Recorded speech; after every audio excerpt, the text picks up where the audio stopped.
우리 애는요, 대나무 많이 좋아해요. 특히 경남 하동 대나무 좋아하니까 새벽 배송으로 꼭 시켜주세요.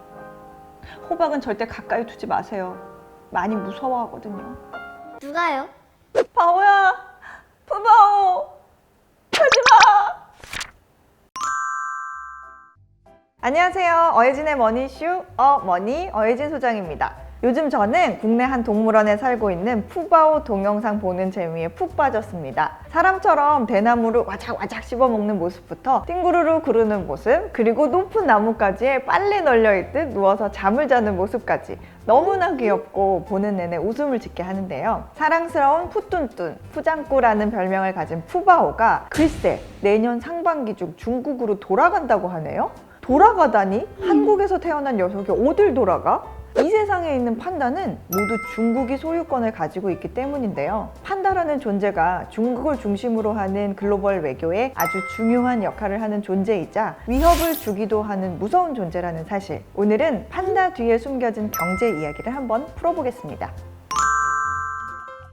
지난 7월 용인 에버랜드에서 쌍둥이 판다가 태어났습니다. 동물원 인기 스타 푸바오의 동생들인데요. 1년에 가임기가 봄철 단 2, 3일에 불과해서 번식이 매우 어려운 판다가 무려 자연 임신으로 태어나면서 더 큰 화제가 됐습니다. 안 그래도 푸바오를 보기 위해 사람들이 몰리는데 쌍둥이 판다까지 태어나면서 관심이 더 높아지자 해당 동물원은 9월부터 무제한 관람에서 5분 관람, 그리고 인원을 제한하는 방식으로 바꿨습니다. 관람 시간을 제한할 만큼 동물원이 얻는 경제 효과도 상당한데요. 판다월드 최근 누적 방문객은 1,400만 명으로 푸바오가 유명세를 탄 이후 방문객 수는 2배 이상 증가했고 판다 관련 굿즈 판매량도 이전보다 60% 이상 늘었습니다. 동물원 밖에서도 판다의 인기는 상당합니다. 아기 판다 푸바오라는 책은 서점가에서 베스트셀러에 오르는가 하면 푸바오 영상이 올라오는 동물원 공식 유튜브 구독자 수가 최근 100만 명을 돌파하기도 했습니다. 이는 다른 나라에서도 크게 다르지 않습니다.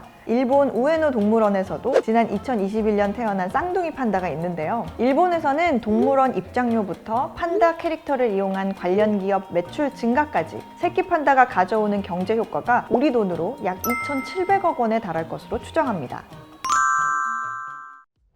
그런데 이렇게 공들여 나와서 정성껏 키운 판다는 만 4세 이전에 중국으로 다시 돌려보내는 게 원칙입니다. 짝을 찾아 번식을 유지하기 위해서인데요. 아니, 우리 사육사들 노력으로 우리나라에서 태어나 열심히 키웠는데 무슨 원칙이 그러냐고요? 바로 1983년 정해진 워싱턴 조약 때문입니다. 판다는 현재 중국 야생에 남아있는 개체 수가 1,800여 마리 뿐인 희귀종입니다. 83년 당시 야생 동식물종 보호를 보장하기 위한 일종의 약속을 한 건데, 이 조약에는 세계 모든 판다는 중국에게 소유권이 있으며 멸종위기 희귀 동물이기 때문에 팔거나 기증할 수 없고 해외에 장기 임대하는 방식으로 판다를 수출할 수 있다는 내용이 들어있습니다. 다시 말하면 지금 전 세계에 있는 판다들은 모두 중국이 소유권을 가지고 있으며 표현은 선물이라고 말하지만 사실상 돈을 받고 10년에서 15년간 빌려주는 형태인 겁니다. 처음부터 그랬던 건 아니고요. 1941년 중일전쟁 당시 장지스 국민당 총통이 중국을 지원해준 미국의 감사의 표시로 중국에만 있는 희귀 동물 판다 한 쌍을 기증하면서 판다 외교라는 말이 처음 나왔고요. 이후 1972년 리처드 닉슨 미국 대통령이 중국을 방문했을 때 한 쌍의 판다가 미국에 기증되면서 동글동글 귀여운 판다를 이용한 중국의 소프트 외교가 본격화됐습니다.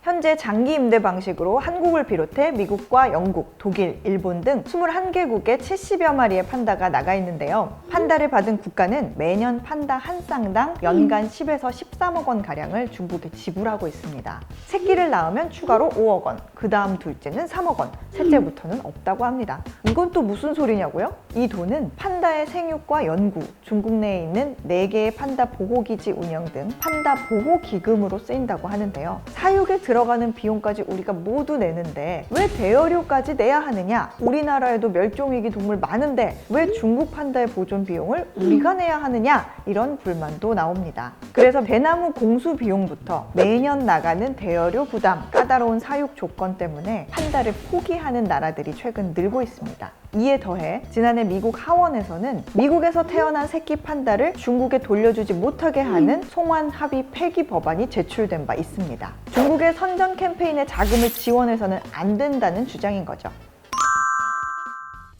중국은 아무 나라에나 판다를 외교 수단으로 보내지는 않습니다. 관계 개선이 필요하거나 우호적인 관계에 있는 국가에만 판다를 보내죠. 중요한 무역 거래에 대한 대가로 판다를 보내는 경우도 있습니다. 가장 최근 판다를 받은 나라는 카타르인데요. 중국이 중동 국가에 판다를 보낸 건 이번이 처음인데, 중국이 중동에서 영향력을 넓히고자 하는 정치 경제적 행보와 연관이 있는 것으로 해석되고 있습니다. 반대로 중국과 국경 분쟁이 있는 인도 같은 경우 무려 14번이나 판다를 요청했지만 번번이 보란 듯 거절당하는 수모를 겪습니다. 판다 외교에 대한 평가도 분분합니다. 중국이 판다 외교를 통해 자신의 부정적인 이미지를 희석하려는 목적이 있다는 평가도 나오는데요. 순하고 귀여운 이미지의 판다가 상대 국가에게 호감도를 높이고 중국의 다소 강압적인 사회주의 통치, 저돌적인 외교 이미지를 가리는 효과를 준다는 겁니다. 다른 한편에서는 판다 외교가 오히려 갈등의 원인이 되는 부분도 있습니다. 일례로 지난 2월 미국의 멤피스 동물원에 있는 판다 수컷 러러가 20년간의 대여 기간을 끝내고 올해 송환을 앞둔 시점에서 돌연사했다는 소식이 전해지는데요. 이 소식과 함께 암컷인 야야의 수척해진 모습이 온라인으로 퍼지자 미국에서 학대를 받은 것이 아니냐, 이런 의혹과 함께 중국 내에서 반미 감정이 폭발하는 일이 생겼습니다. 중국의 자부심이자 국보를 함부로 대했다는 국민적 분노였죠. 야야를 당장 중국으로 데려와야 한다는 여론이 높아졌고, 결국 중국 정부가 전문가를 보내 러러의 공동 부검과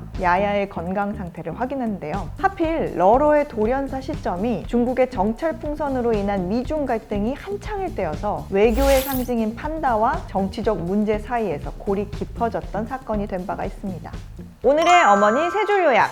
중국이 외교 수단으로 쓰는 판다 선물은 사실 진짜 주는 게 아니라 1년에 한 쌍당 13억 원의 임대료를 내는 10년에서 15년간의 장기 대여 개념입니다. 전 세계에 있는 판다는 모두 중국이 소유권을 갖고 있으며, 다른 나라에서 새끼 판다가 태어났을 경우 만 4세 이전에 번식을 위해 중국으로 송환되어야 하는 원칙이 있습니다.